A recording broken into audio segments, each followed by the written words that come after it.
Hi, I'm Joel, And I'm Michael. and this is Nintendo Indirect, and you are listening to our post E3 game news release wrap up kind of deal. So we're just going to be talking about all the games that Nintendo has announced basically throughout E3 this following week, or this past week, I guess.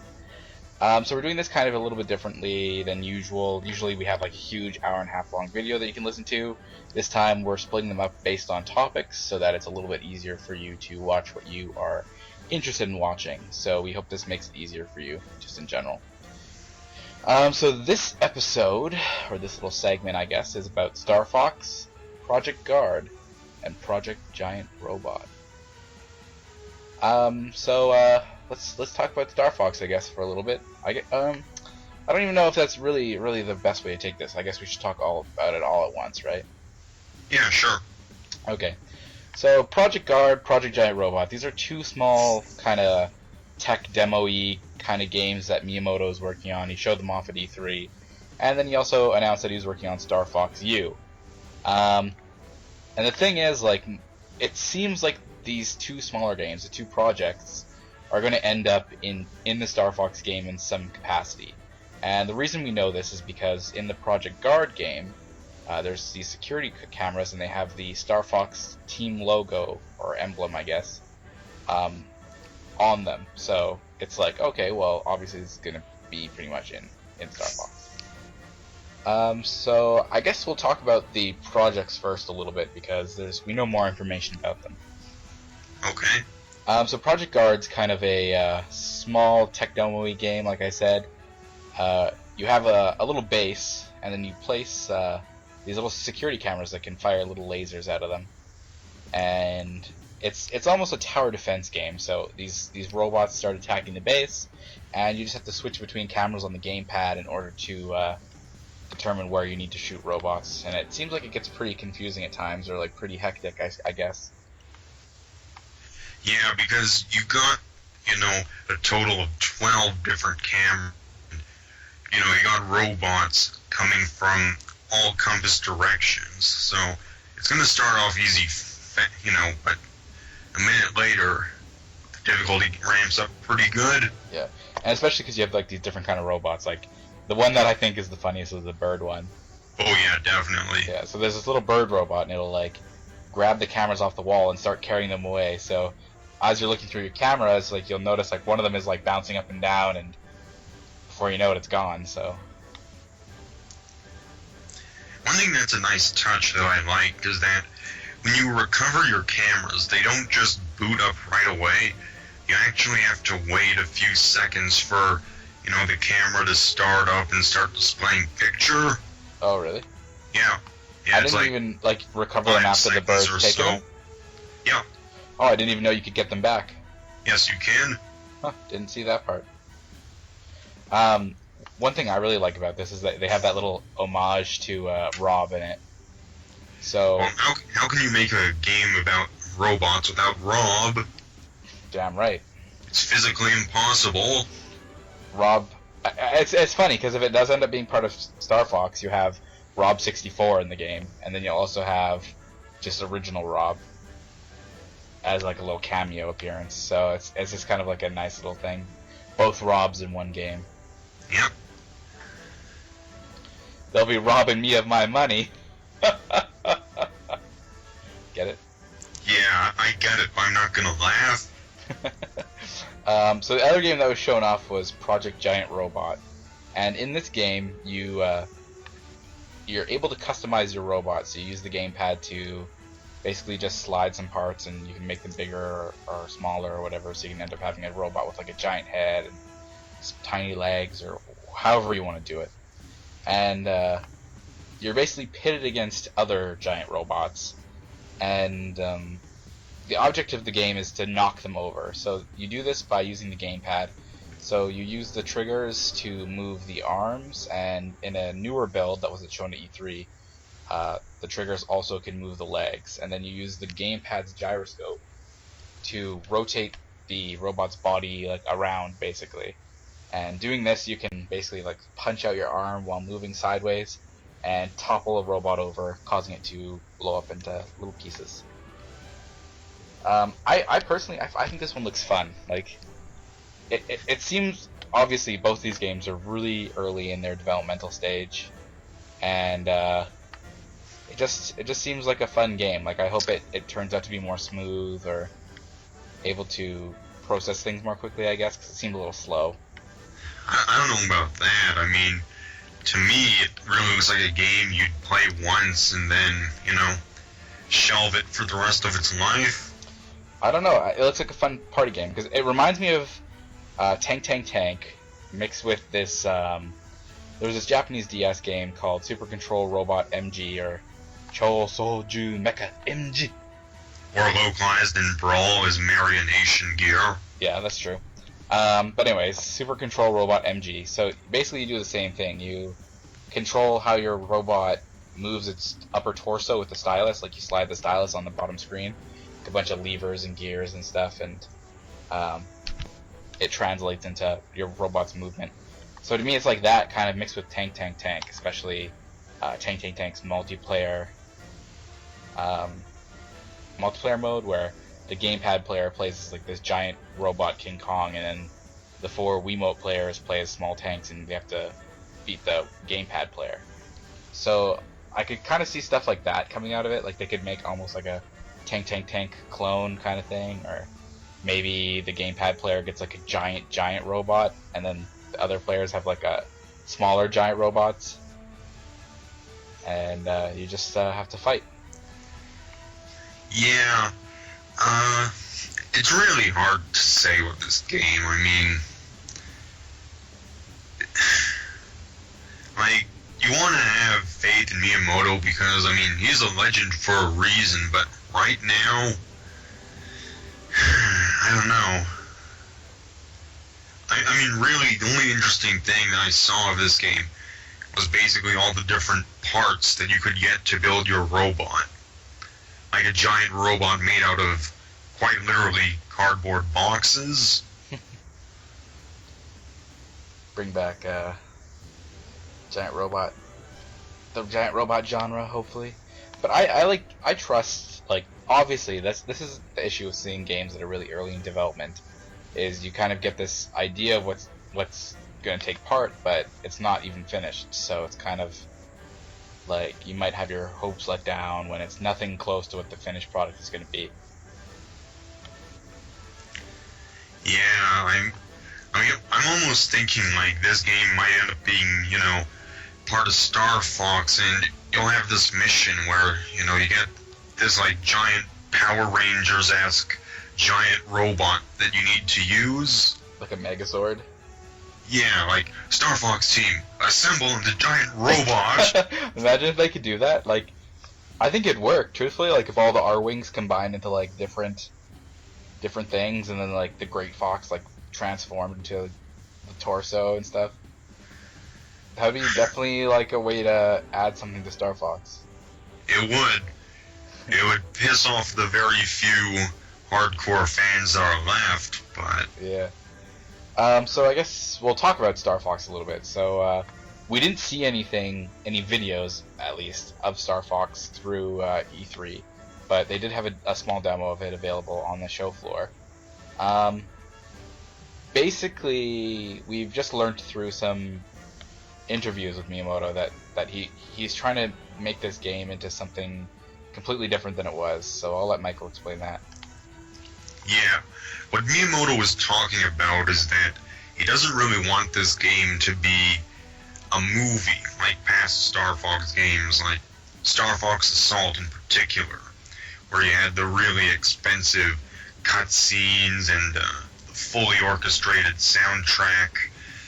He wants this to be more like a TV series, where we presume, at least, there's going to be a lot of shorter missions, but more variety.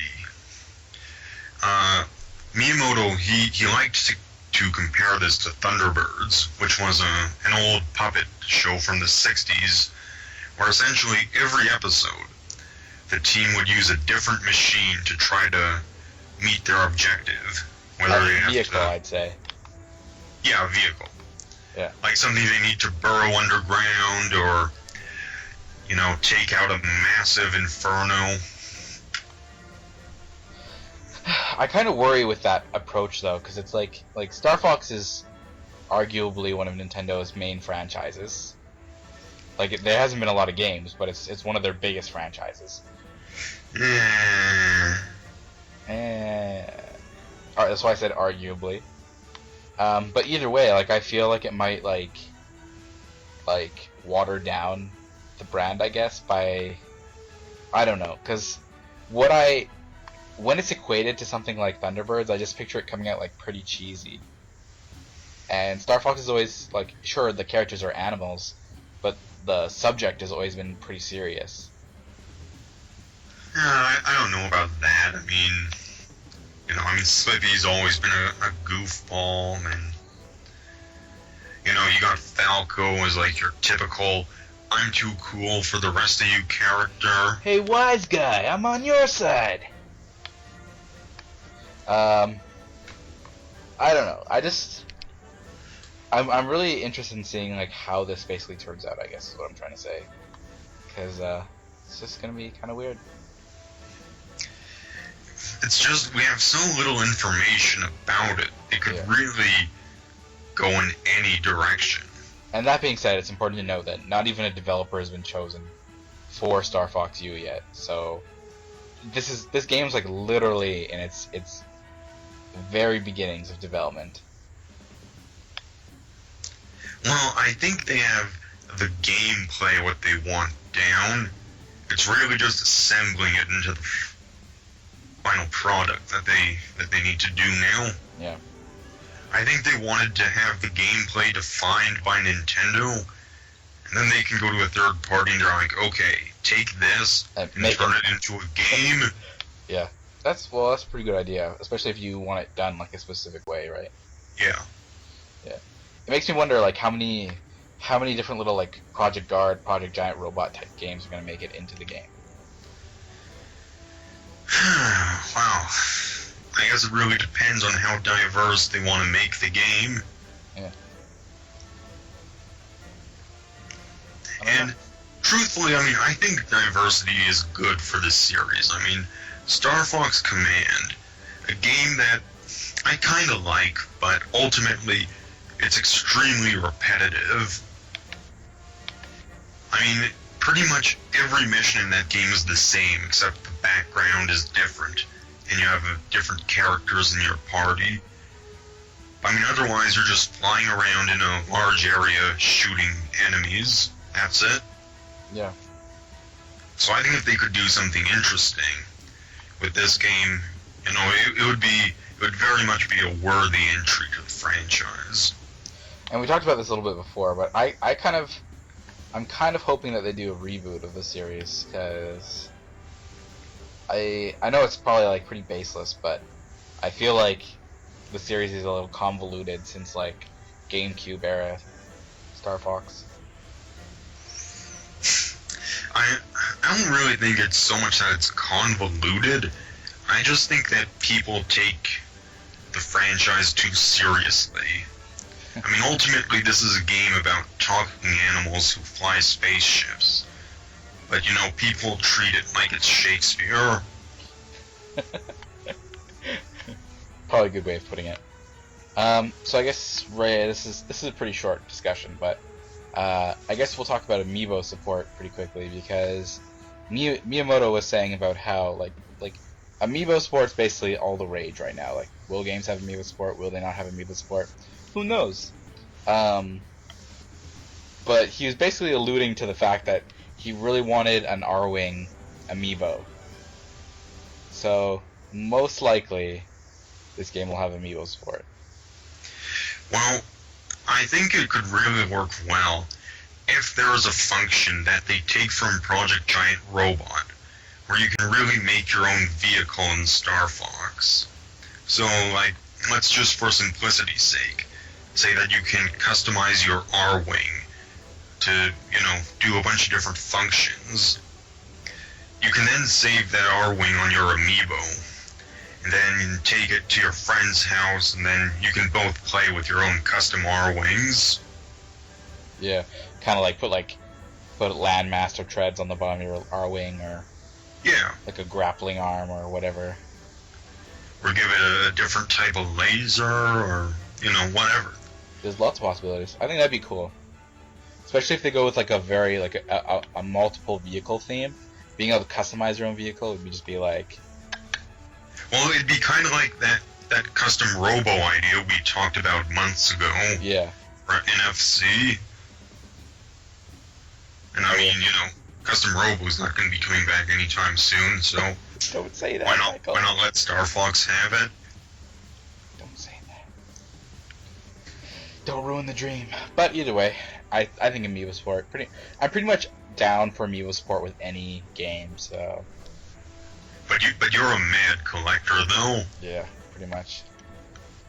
I mean, for a lot of people, putting down $10, $15 extra for every game, it's not really going to be an attractive option for them. Mm-hmm. They need to get good. Anyways, anything else to say on that topic? Well, I guess I'd ask, what are your biggest hopes for Star Fox U? I mean, going from all the past games and into the future? Star Fox U, or Star Fox in general, like, Nintendo doesn't have a lot of IPs where you get to explore space. Like, sure, you've got Pikmin, but you only see space for like a little bit, and you've got F-Zero, but same deal, like it's set in there. Metroid is a little bit different, but usually it focuses on the interior of buildings. With like an HD system, they have the potential to make like some beautiful space artwork, especially if they revisit areas like the asteroid belt or like Sector X and Sector Z and stuff like that. Like they have some opportunities to do like really cool stuff with just the environments. And yeah, that's the art in Star Fox Assault was pretty good for a GameCube game, so yeah, I think we could be looking for some pretty special stuff in Star Fox U. Yeah, or even some more in-depth like character building. I guess I don't know. Is what I'd hope for, because like you have all these Star Wolf members, and like you have like maybe like a small paragraph of information about them, but that's it. Well, Command gave them a little bit of development. Not a lot, but definitely more than all the other games they appeared in. But you never know. Star Fox U, if they really want to make it like really television show-esque, like have like a mission where you play as Star Wolf and... Although truthfully, being a Miyamoto game, I would not expect a lot of character development in it. That man hates story in his games. Great. Alright, well, I guess that's enough for this. There's not a ton of information out about all this stuff yet, so it's kind of a little hard to talk about at the moment, but when more news comes on it, you'll be sure that we'll cover it. So if you like this video, make sure you check out our others on YouTube. You can also follow us on Twitter. Do all sorts of Nintendo news. You can check us out on Miiverse. I just did a very nice drawing on Miiverse. And yeah, if you can just ask us any questions, talk to us, do whatever you want, and we'll reply. It's good. It's very, very good. So I'm Joel. And I'm Michael. And this is Nintendo Indirect. Thanks. Bye. Bye.